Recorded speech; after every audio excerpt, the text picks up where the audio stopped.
Mesdames et messieurs, bonsoir. Bienvenue à cette revue de la semaine, le condensé des actualités phares écoulées au cours des 7 derniers jours. On commence tout de suite. Malgré le plafonnement annoncé des prix des denrées de première nécessité en cette période de Ramadan et de Carême, la réalité sur les marchés reste préoccupante. Sur les terrains, la flambée des prix persiste et les consommateurs peinent à ressentir les effets des mesures prises par les autorités. Face à cette situation, notre reporter Fatmata Kamara est allé à la rencontre des commerçants et des citoyens pour constater les faits. Entre incompréhension, difficultés d'approvisionnement et appel à plus de contrôle, les populations exhortent les autorités à veiller au respect strict des décisions annoncées. Reportage. L'État a tranché. Sur le terrain, c'est pourtant la loi du plus fort qui dicte sa règle. En cette période de double pénitence, chrétiens et musulmans communient dans le jeûne. La solidarité devrait être le maître mot. Pourtant, loin de toute spiritualité, certains commerçants semblent bien décidés à gonfler leurs marges sur le dos de la population. Mbalia, s'il l'a rencontré entre des étals, ne cache pas son amertume. 680 000, sur les 600 000. Filet beki marade beki matife 800 000 bengbe gito 900 000 beki kiri suleni 1 million 600 pe mangasa mu minima kati ka firi wire ba ata won fa ma fe mato aw la gine kana na wona gebirin kelma la ginene on tarambe kana fe ka mangasa ina kana fe la gine ka ma abu ayete ka entre anana kata ga yo mu na bore ga entre ande fa ma makiti 20 000 na ya ga dépense sulo yikeren tara fe 3 000 4 000 ko wa fa la dumbu ya be aga firi wire mato firi wi nan kona kiri ro to. Le constat est tout aussi amer au rayon de la marée. Paradoxalement, alors que le repos biologique est élevé, le poisson reste une denrée de luxe, hors portée des bourses moyennes. Pour Saranket, vendeuse de poissons, les causes de cette pénurie organisée sont multiples. Geko yoromenotya ambaratoro geti sorona genyumati endo antara gemi sananu folo 300 400 000 maintenant 500 600 700 800 et quelques. Nya fala gouvernement jamaye ani Mamadi Doumbouya na la moilu e ya mademe e yedo bo fe son kola sun koroba letinya anu babo 4h du matin ka wageni ntadia se do ne yondo do yere ta sorona ni wodi ti bolobi. Cette année, le Ramadan et le Carême se rejoignent dans le calendrier. Mais cette ferveur partagée ne freine en rien la fièvre inflationniste. En Guinée, le scénario semble tragiquement humiliable. Chaque mois de privation s'accompagne d'une flambée des prix des produits de première nécessité, dans une précarité toujours plus profonde. C'est une coïncidence rare du calendrier qui appelle au recueillement et à la spiritualité. Cette année, les deux grandes communautés religieuses du pays entament simultanément leur période de pénitence. Le Ramadan pour les musulmans, le Carême pour les chrétiens. Dans un contexte marqué par les défis sociaux et économiques, comment ces temps forts de foi, de prière et de partage sont-ils vécus par les fidèles? Notre rédaction est allée à la rencontre des responsables des deux confessions. Reportage Moussa Anaïs Kamara. Dans la mosquée de Simbaya Centre, l'influence est exceptionnelle en ce premier vendredi de Ramadan. Les rangs sont serrés, les visages tournés vers la Mecque. Cette année, le mois saint des musulmans coïncide à celui des chrétiens, créant une atmosphère de pitié partagée à travers tout le pays. L'imam Mohamed Salou Conté rappelle les devoirs du croyant. Au-delà du jeûne, c'est le comportement et la proximité avec le Créateur qui priment.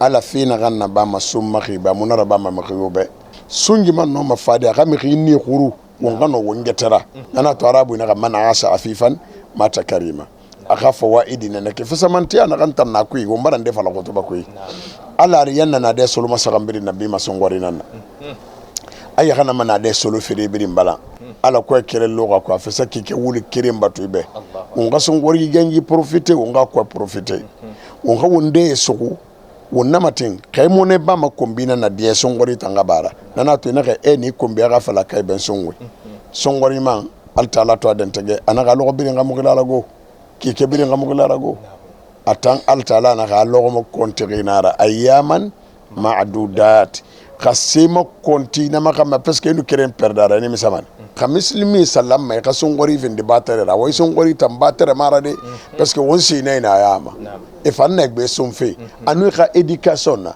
ani ka dirikote birina e ko lon songori ta ne fa pa peyi ma e fo to manatama mbayi biasi wombara fala na wonga krebe muslimi e yakui muna kretenna altala tanaka amigina ke makoro muslimira batuira kinnante ara tengira ana ka fala ete ba nasara nera nama sengenara mere kelnen chrétien kelnen fes isa le prophète ramos ke kui e rames rabana madina ongi atigi nera dina l'islam kui on tasga Éthiopie on se jige tanamba khala baraniye wo masongori bara ilangi biasi igbe yo wongbe yo ala kabrin tongo enu nato nananaki asungi mura farla ya wondo do kama khali ne khay gadine fi ndir wole dakhira sungi ne fan gadine ya me na kan khel bozi parce que sungi muna fanje belebele nanakui on bire nga wonte gere on nga wonte sangi madon on ka songori son akino akayama. À quelques kilomètres de là, le décor change, mais le message reste identique. À l'église Sainte-Rita de Sangoya, les fidèles catholiques sont eux aussi en plein carême. Pour le père Victor, cette coïncidence de calendrier est un signe fort. Il appelle à l'unité nationale, exhortant chaque citoyen à la tolérance et surtout à la solidarité envers les plus démunis. Cette coïncidence est heureuse. Chrétiens et musulmans croient au même Dieu. Et c'est normal qu'ensemble, ils s'engagent dans cette dynamique de prière, dans cette dynamique miséricorde, parce que nous avons besoin d'être pardonnés.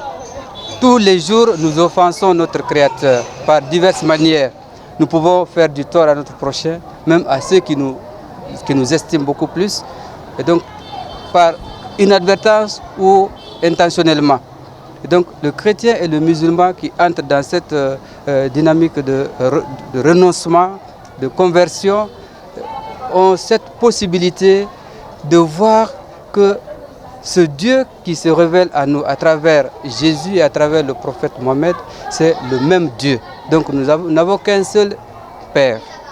Et pour notre foi, nous nous battons tous, nous nous convertissons, nous faisons du bien, nous faisons ce que Dieu nous demande pour aller au paradis. Ce hasard du calendrier, au-delà des pratiques religieuses, devient un véritable pont entre les communautés. Un temps de recueillement collectif où, malgré les différences de rites, les cœurs battent au même rythme, celui de la foi et de la générosité.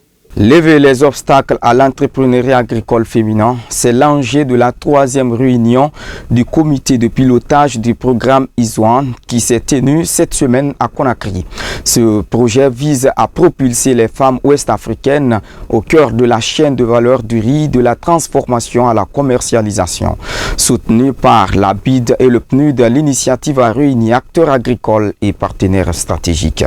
Les détails avec notre reporter Bassé Koussouma. Le ministère de l'Agriculture passe à l'offensive au projet du comité de pilotage du programme ISWAN. Ce mercredi, la ministre Aminata Kaba a présidé une session de travail stratégique mobilisant les forces vives du secteur, cadres du département, experts de la filière riz, ainsi que les partenaires au développement, notamment le PNUD et la Banque islamique de développement. Nous sortons du comité de pilotage pour l'année 2026.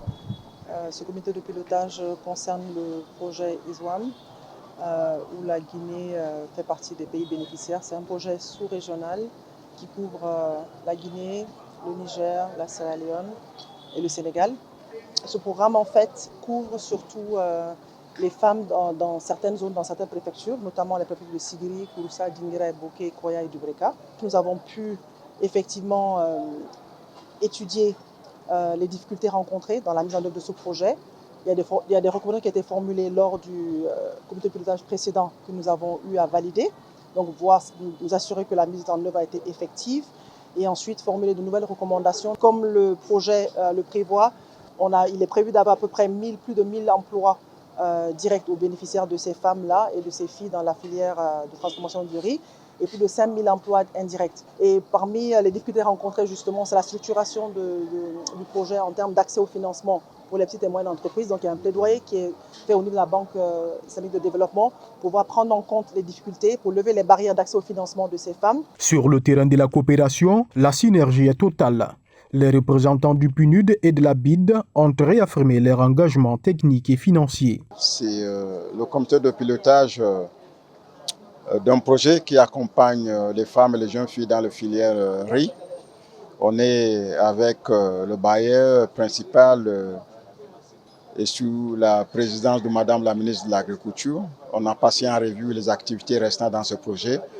On a conclu sur le besoin vraiment de renforcer et accélérer la mise en œuvre du projet. Et nous sommes vraiment contents qu'on s'est mis d'accord sur les activités à entreprendre pour pouvoir atteindre les objectifs de ce projet. Ce projet vient en complément du projet régional de développement de la chaîne de valeur riz, plus connu ici sous le nom de PDCVR. Alors il cible plus particulièrement les femmes actives dans la post-production de la chaîne de valeur du riz. L'accès au financement, la création d'un environnement favorable en essayant d'identifier un certain nombre de mesures réglementaires qui aident le pays à lever certaines barrières. En misant sur cette inclusion radicale, la Guinée dépasse le simple stade de l'autosuffisance alimentaire. Elle transforme la terre en un levier puissant d'émancipation économique, faisant de chaque rizière une opportunité de carrière pour la nouvelle génération. Quelle intensité pour cette 16e journée de la Ligue 1 Guico Presse. Un week-end marqué par une avalanche des buts, des stades en ébullition et surtout un nouveau visage au sommet du classement. Si l'AS Kaloum a fait parler la poudre, le suspense reste total dans la course au podium. Dans ce journal également, un retour sur la Ligue 1 féminine. La phase aller a rendu son verdict.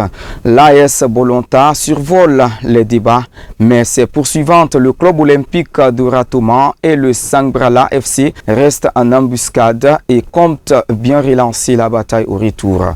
On fait le tour des stades avec Mohamed Diakité. Au stade de la mission, l'AS Kaloum a dicté sa loi face à la RCCK.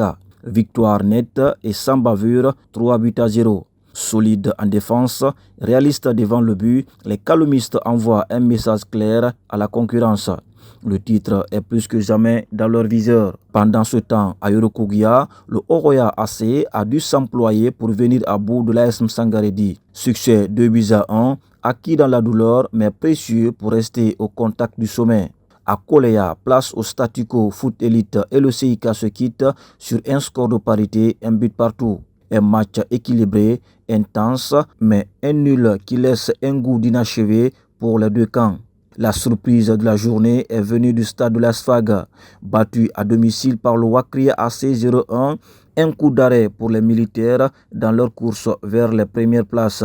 À l'inverse, l'Assanti Golden Boy de Sigiring assure l'essentiel face à la Renaissance FC, avec une victoire maîtrisée de 2-0. Du spectacle également à Kankan entre le Carfa Moria FC et le Hafia FC. Les deux équipes se sont rendues coup pour un nul spectaculaire, 2 buts partout. Un résultat frustrant pour les acteurs, mais apprécié par le public. Et puis, le coup de tonnerre du week-end, le Milo FC tombe sur sa pelouse, surpris par le Luba FC 0-1. Un succès capital pour les visiteurs qui prennent une bouffée d'oxygène dans la lutte pour le maintien. Un mot enfin sur la Ligue 1 féminine, la phase aller s'achève sous la domination de l'AS Bolonta. Bilan impressionnant, 9 matchs, 9 victoires, 27 points. Les joueuses du coach Oumar Traoré réalisent un parcours sans faute, mais la menace reste bien réelle derrière. Le club olympique de Ratoma, 19 points, et le Sangbrala FC, 16 points, restent en embuscade et promettent une phase retour sous haute tension.